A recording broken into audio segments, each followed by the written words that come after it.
Bonjour à tous, je vous souhaite à tous une bonne année 2016. En priant pour 2016, j'ai demandé au Seigneur ce qui allait se passer et voilà la parole que je pense avoir reçue. D'abord j'ai eu une vision, je voyais une personne traverser une tempête, ses cheveux étaient dans le vent et elle tenait son pardessus à deux mains et elle tournait son visage à l'opposé du vent. Et le Seigneur m'a dit, mes enfants sont passés par différentes épreuves qui leur ont permis pour certains d'avoir de profondes racines en moi, car ils ont pris les bonnes décisions, celles en accord avec ma parole. Cela leur permettra de tenir dans les temps difficiles qui sont devant nous, car ils m'ont permis de façonner leur cœur comme le potier façonne le vase. C'est la raison pour laquelle ils sont des vases d'honneur dans ma maison. D'autres m'ont abandonné, d'autres me suivent de manière extérieure, mais leur cœur n'est pas avec moi. Dès que les difficultés surviennent, ils préfèrent suivre le chemin du monde, leurs engagements sont superficiels. 2016 sera une année de positionnement, d'alignement, ça sera une année de tri. Et pendant que j'écris cela, je vois dans mon esprit les guerriers de Gédéon, dans Juge 7, et nous voyons certains étaient accroupis, ils lapaient l'eau, en regardant l'eau, et d'autres étaient accroupis, ils lapaient l'eau, mais ils avaient encore leur regard qui regardait ce qui se passait. Et je crois que certains étaient juste là pour leurs besoins, et d'autres sont là. Ils satisfont leurs besoins, bien sûr, mais ils regardent aussi ce qui se passe aux alentours. Et je crois que c'est ce que Dieu cherche, des gens qui ne sont pas juste centrés sur eux, mais aussi qui regardent ce qui se passe. Et tout comme 2015 fut un année de tri, il en sera de même pour 2016. À la différence que les choses vont s'accélérer. L'antisémitisme va grandir partout en Europe, ainsi que l'extrême droite. On appellera de plus en plus le mal bien et le bien mal. Certaines lois en France vont changer pour amplifier cela. C'est la raison pour laquelle, mon peuple, je t'appelle à te sanctifier et à monter sur la brèche, à aller et annoncer ma parole, car chaque jour beaucoup se perdent et mon cœur saigne. Sors de tes quatre murs, sors de tes limitations, une grande moisson t'attend. Mais va et ne crains pas, car je suis avec toi, mon peuple. Ne regarde pas aux circonstances difficiles qui viennent. La crise économique qui va toucher l'Europe, le problème des migrants sera grandissant. La haine envers ces derniers va grandir, car l'ennemi veut détruire. Mais toi, mon Église, va, parle et ne te tais pas. Fais le bien en tout temps, envers tout le monde. Ne rechigne pas, c'est le temps d'aller. N'écoute pas les prophètes qui te disent que la moisson n'est pas prête, ou ceux qui disent qu'il n'y aura pas de moisson, car ce n'est pas par ma bouche qu'ils parlent, mais de leur propre cœur. Pendant que je continuais à prier, j'ai demandé au Seigneur de montrer la France, et j'ai vu une terre qui était craquelée. J'ai continué à prier pour avoir l'interprétation, et là il m'est venu à l'esprit de regarder dans la Bible les mots pluie, terre sèche ou aride. Et je me suis rendu compte que la pluie ne venait pas à cause des péchés du peuple de Dieu, et non pas à cause de ceux du monde.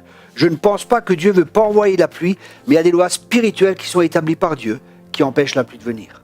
Pour enlever ces blocages, je pense qu'un texte approprié est le suivant, car il nous révèle différentes étapes afin que la pluie puisse venir. Et nous trouvons ça dans 2 Chroniques 7, verset 14. Je répète, 2 Chroniques 7, verset 14. Et que mon peuple sur lequel est réclamé mon nom s'humilie et fasse des prières et recherche ma face, et se détourne de sa mauvaise voie, alors je l'exaucerai des cieux, et je pardonnerai leurs péchés, et je guérirai le pays.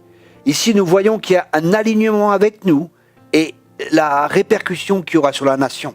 Avec nous, le peuple de Dieu. Premièrement, il s'agit du peuple de Dieu, c'est-à-dire nous, les chrétiens, l'Église, à s'humilier.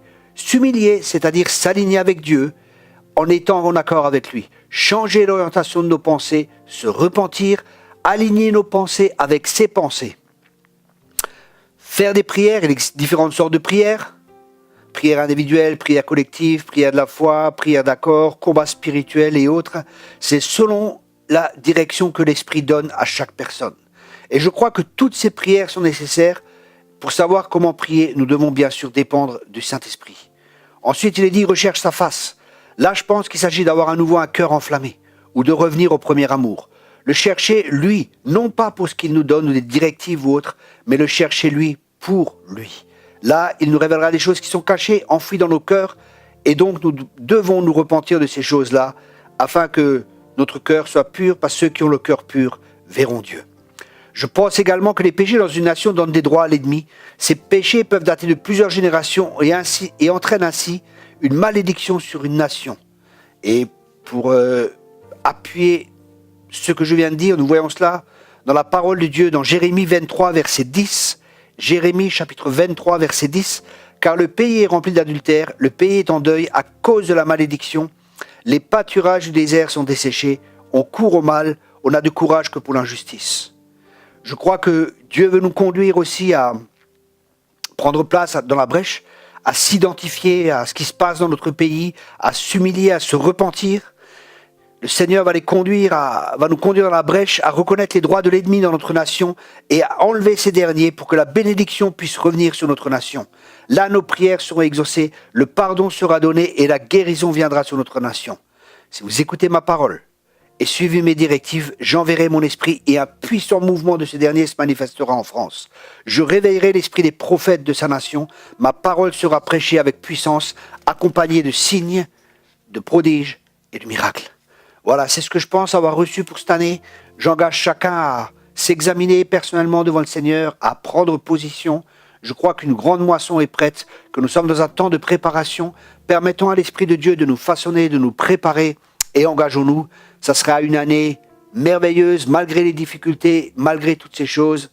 Nous avons des promesses en tant que peuple de Dieu. 1000 tombent à notre gauche, 10 000 à notre droite, mais nous ne serons pas atteints. Appuyons-nous sur les promesses de Dieu qui sont oui et amen et marchons par la foi, marchons dans la victoire de Jésus-Christ qui a tout accompli à la croix pour chacun de nous. Que Dieu vous bénisse abondamment. Merci beaucoup.